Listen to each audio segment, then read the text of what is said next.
The story begins in the Republic Senate on Coruscant. It was a late afternoon. The sun was slowly setting as a very special guest in the Senate was preparing for his big speech. It was a Jedi, and not just any Jedi. A Jedi whose words carried a miraculous amount of weight. It was Master Yoda. And now, I am pleased to present the Grand Master of the Jedi Order, Master Yoda, Palpatine announced. Yoda's pod slowly descended toward the Senate podium, the small figure standing not inside it, but right on its edge. His Senate security, riding with him in the pod, warned him to sit down before he fell. But this was the last of Yoda's concerns. He wanted to make sure everyone could see his small form clearly, for the speech he was about to give would surely change the course of the Republic's very history. Palpatine politely reserved the entire evening session for him, though he surely would not have had he known what Yoda was truly here to say. Yoda began. Supreme Chancellor, delegates of the Senate, before you I am today to reveal the corruption taking place inside these very walls. Yes, start I will with smaller evidence. And so Yoda spoke, explaining everything the Jedi had uncovered about the Sith in the last couple of months. 2 standard months earlier, Obi-Wan and Anakin were dispatched to Obadiah to investigate the Pike's involvement in Sifo Dyas's death. There, they found Silman, former aide to Chancellor Valorum.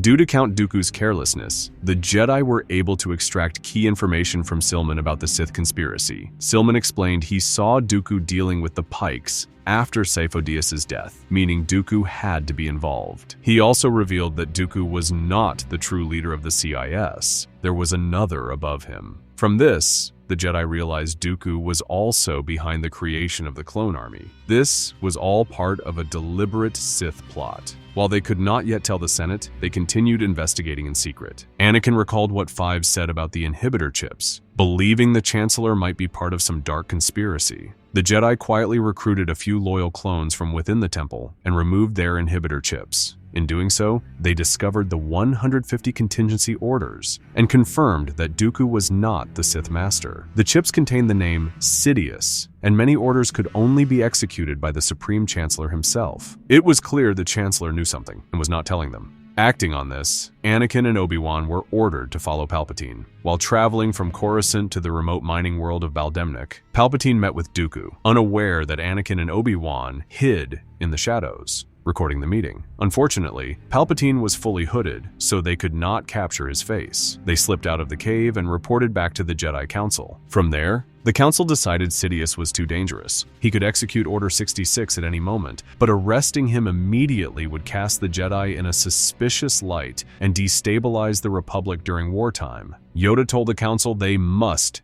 beat Sidious at his own game. Enough evidence there is. Speak to the Senate we must. Anakin then proposed an additional step. Sidious was powerful, and as Anakin was soon to become the Chancellor's personal representative, he could use Order 65 against him. This order allowed the removal of the Chancellor if the Senate voted for it, and Anakin would have the authority to execute it. To the Council's surprise, Anakin's idea was actually intelligent. The plan went into motion. As predicted, Palpatine appointed Anakin as his personal representative, and now Yoda stood before the Senate, hoping the evidence they had would be enough to turn at least half the chamber against Palpatine. If that happened, Anakin could execute Order 65 and remove him by force if necessary. So Yoda explained everything, the entire conspiracy Palpatine had carefully orchestrated. He presented evidence that the Chancellor worked with Dooku. Some senators began to be convinced that the Chancellor should at least be detained for further investigation, but most of the Senate still stood by Palpatine. In that moment, Yoda realized the Chancellor had the entire chamber wrapped around his fingers. Years of deception led to this, an incredible amount of power in his hands. Yoda locked eyes with Palpatine for a moment. The Chancellor looked amused, gazing down at him with a familiar air of superiority.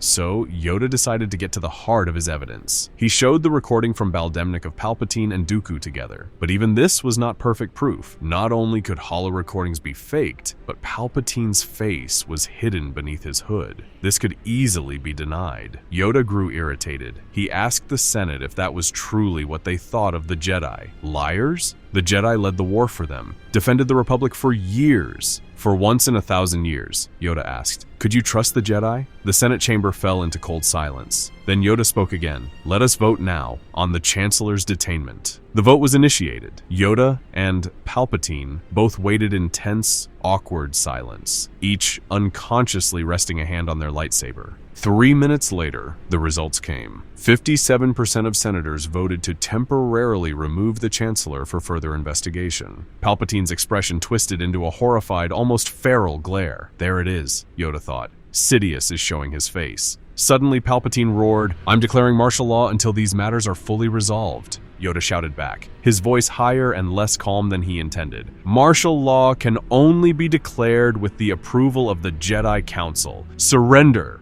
You must!" At that moment, Yoda pressed a button on his comlink. In the Jedi Temple, Anakin received the transmission. At his side was Captain Rex, a fresh scar still marking where his inhibitor chip was removed barely a week earlier. Mace Windu stood nearby, giving Anakin a cold, steady look. Anakin nodded and activated the high-frequency channel, one that could contact the entire Grand Army. "This transmission is coming from the Jedi Temple. General Skywalker speaking. The Chancellor has just been removed from office by an overwhelming Senate vote. He has committed the highest level of treason. Therefore, I, General Skywalker, the Chancellor's personal representative and second in the Army's chain of command, declare the execution of Order 65. Meanwhile, in the Senate, applause erupted, until Palpatine pressed a hidden button beneath the podium and quietly spoke into his microphone. "Execute Order 66. On the temple floor, Rex's face paled. "General, Chancellor just declared Order 66 on the Jedi." Windu's eyes widened. On Syria, Commander Bakara and his clone battalion stood over the fallen body of Ki-Adi-Mundi. There were awkward glances among the troopers. One clone suddenly shouted, "What are you doing?" The Chancellor was declared a traitor. "We received Order 65 before Order 66. Bakara defended himself. "I consider them to have arrived simultaneously. In this case, Order 66 overrides Order 65. It's a direct extermination order, not dependent on the Senate. It's a hardwired command." A clone swung at Bakara, but he dodged, and the others pinned the attacker down. On Felucia, Isla Sakura stood facing her clones. Commander Bly yelled for them to stand down, but the occasional blaster bolt still flew her way. The clones couldn't help it. Conflicting orders battled in their minds. Suddenly, one collapsed beside Bly. "I have a horrible headache, sir." "We all do, Nix," Bly replied grimly. On Kashyyyk, Luminara Unduli deflected blaster fire. Some clones shouted for their brothers to stand down, while others advanced with nothing in their minds but the order to execute her. Then, one clone collapsed, twitching violently, the inhibitor chip causing seizures. On Coruscant, Obi-Wan stood on the levels just below the top of the Senate district, gazing toward the Senate building only a few hundred meters away. Cody contacted him. "General, something unexpected just happened. Chancellor has executed Order 66 in response to Order 65.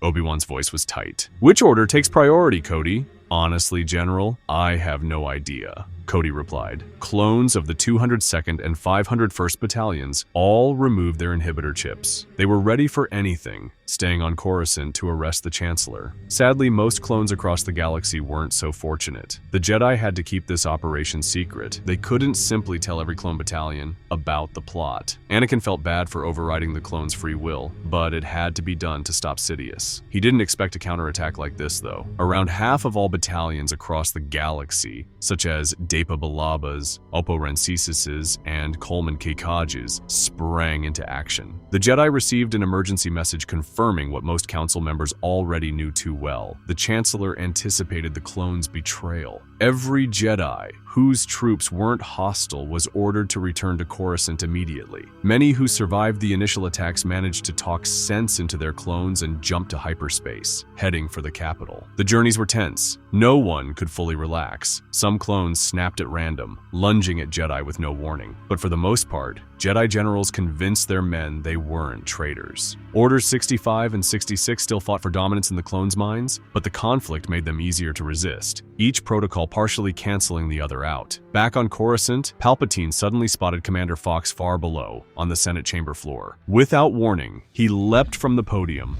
hoping the clones would side with him. Yoda ignited his lightsaber. Senators screamed as the Jedi Master leapt from pod to pod, flipping across the chamber before diving hundreds of meters toward the floor after Palpatine. The Chancellor was escorted out of the building by Fox and his men. They opened fire on Yoda, but he cut through them like lightning, pressing forward. By the time he reached the steps outside, the LAAT carrying Sidious was already lifting into the air. Obi-Wan dropped from a balcony above, narrowly missing the gunship. He landed beside Yoda, and they exchanged a grim, wordless look. Behind them, the 202nd began to gather, but too late. Palpatine was pleased. Decades of careful planning were almost undermined in barely 30 minutes, yet the clones still seemed to be on his side. He was transported to the nearest Venator-class Star Destroyer, from which he seized full control of the clone fleet over Coruscant. Many soldiers were confused, clutching their heads in pain, but none dared refuse orders from the Supreme Chancellor. Palpatine immediately commanded an orbital bombardment of the Jedi Temple and the extermination of every Jedi on the planet. The Venators snapped into formation, turbo lasers swiveling toward the temple before unleashing blistering bombardment. Anakin and the 501st were already advancing toward the Senate District to assist in capturing the Chancellor when the first emerald bolts of heavy cannon fire rained down. The temple's walls erupted in cascading shockwaves, durasteel and permacrete collapsing into roaring clouds. Inside, Jedi were crushed beneath falling columns. Others sprinted through smoke-choked corridors toward shattered exits. The temple was vast, too vast. Mace Windu knew many would never make it out. Kit Fisto and Saesee Tiin scrambled into their Eta II interceptors, breaking through Coruscant's burning atmosphere alongside defected clone pilots. They dove toward the capital's heart, desperate to blunt the onslaught. But how could they? Most of the clones were under Palpatine's direct control. Only the few thousand convinced of his treachery fought alongside the Jedi. Across the city, Palpatine's grip on the defense grid was absolute. The sun dipped low, casting long crimson shadows over the burning skyline as the bombardment intensified. The temple's defensive repulsor lifts and shield generators sputtered and died, smoke curling from their overloaded cores. The massive structure began to tilt, its durasteel skeleton groaning under its own collapsing weight. Suddenly, fresh Venators dropped from hyperspace, their silhouettes cutting across the dying light. Kit Fisto braced for annihilation, only to watch as they opened fire on the fleet, already bombarding the temple. On the lead ship's bridge stood Luminara Unduli. "Cease fire on the temple, immediately," she commanded. Moments later, another wave of warships arrived, this one under the command of General Tur-Mu Khan. Below, the streets became a killing field. Jedi fought in brutal close-quarters combat against overwhelming clone formations pouring in from every sector. Palpatine's forces advancing with one unified objective: eliminate all Jedi on sight. Anakin vaulted high, his lightsaber cleaving through a trooper, the 501st surging recklessly at his back. Above, LAAT gunships carrying Obi-Wan and Yoda raced toward the temple, their hulls rattling under near misses from indiscriminate Venator fire that scythed through civilian districts in a desperate bid to bring them down. The battle was merciless. On the ground, Jedi counteroffensives faltered. In orbit, more Jedi-led fleets emerged from hyperspace, but many incoming Venators were not loyal to the Order. Some executed their Jedi generals and returned to Coruscant to join the slaughter. While the majority of the Republic fleet above the city remained under Jedi command, Sidious's flagship was protected on all flanks. Still, the attack was relentless, and the Sith Lord knew his window was closing. Before the Jedi could tighten their noose, he ordered his fleet to jump to hyperspace. In a daring maneuver, his Venator pivoted and threaded between two Jedi cruisers, vanishing into the void just before hyperdrives across the sector began to fail from sustained damage. On the surface, Windu saw the truth. Palpatine never intended to hold Coruscant. This entire battle was a diversion to secure his escape. Around him, chaos reigned. Clones, once brothers in arms, tore each other apart in a war without purpose. It could not be allowed to continue. Summoning what Jedi generals he could, Windu broke for orbit. With hyperspace rings still intact in the mid-layers, he locked onto one and leapt into the unknown. Scattered Jedi followed, jumping to different sectors without coordination. Yoda and Obi-Wan cut down the last troopers between them and their starfighters, lifting off into the crimson sky. Anakin refused to leave. So did others. There were still survivors, still children, within the temple. This was no battle. This was an execution, a slaughter by their own. But eventually, they too had to flee. Most were killed. Anakin managed to hide in the lower levels, though he knew escape from this point would only grow harder if the Senate turned fully against the Jedi, which, after this slaughter, was inevitable. The Civil War dragged on for a few more days. Different factions of clones formed across Coruscant, holding their positions. But eventually, without further commands, the inhibitor chips stopped transmitting their signals, and the clones came back to their senses. The entire Senate district lay in ruins. Smoke stretched from every building. Fires spread through concrete and steel, but over weeks and months, the planet slowly exhaled. Thankfully, the Senate building was almost untouched, allowing senators to reconvene and begin passing measures. Nobody knew what to feel about this tragedy, this insane battle. The clones were still brothers, but Sidious and the Jedi were now in hiding. With neither side openly fighting, there was no reason to continue killing, no matter their beliefs. Many still held differing loyalties, but the Republic moved forward. Mas Amedda was removed from office just in case he knew of Palpatine's corruptness all along, and a new chancellor was elected. Soon after, the Senate passed a law declaring all Force users and their followers traitors to the Galactic Republic. Palpatine's treachery was undeniable, but so, they claimed, was the Jedi's. The Senate now believed the Jedi conspired against the Republic, creating their own army to overthrow the Chancellor. They weren't completely wrong, but still blinded by fear and manipulation. The Jedi indeed executed Order 65, stripping the clones of their free will, forcing loyalty through control and desperation. Anakin meditated deep in the lower levels of Coruscant every day, wrestling with his guilt and what-ifs. What could he have done better? How had he failed so utterly? He couldn't forgive himself. Palpatine played them all like pawns. No one was strong enough to stop him. The 501st and 202nd, most loyal to the Jedi, tried their best to defend the remaining Order members, but even they dared not openly oppose the new regime. The Senate's condemnation was swift and brutal. Declaring all Jedi traitors meant anyone openly supporting them risked the same fate. Survival meant silence and shadows. One day, mere weeks after the devastation, Rex and Anakin sat quietly on a cracked street corner deep in the lower levels, trying to keep a low profile, their faces worn and heavy with the weight of recent history. They spoke in hushed tones, analyzing the decisions that had led to this ruin. "Perhaps we should have considered Palpatine's reaction more carefully," Rex said, voice rough but measured. "No, Rex," Anakin replied softly. "Maybe this is for the best. Let the Republic heal from the inside. Maybe it really is better without the Jedi." Rex nodded, the bitter truth sinking in. The Sith Lord was forced from his highest position for now, but the war isn't over. Anakin looked up, eyes steely but tired. "I'm counting on you to keep the fight alive. And please take care of Padme for me. She's all I have left." Rex placed a firm hand on Anakin's shoulder. "You can count on me, sir." Anakin stood,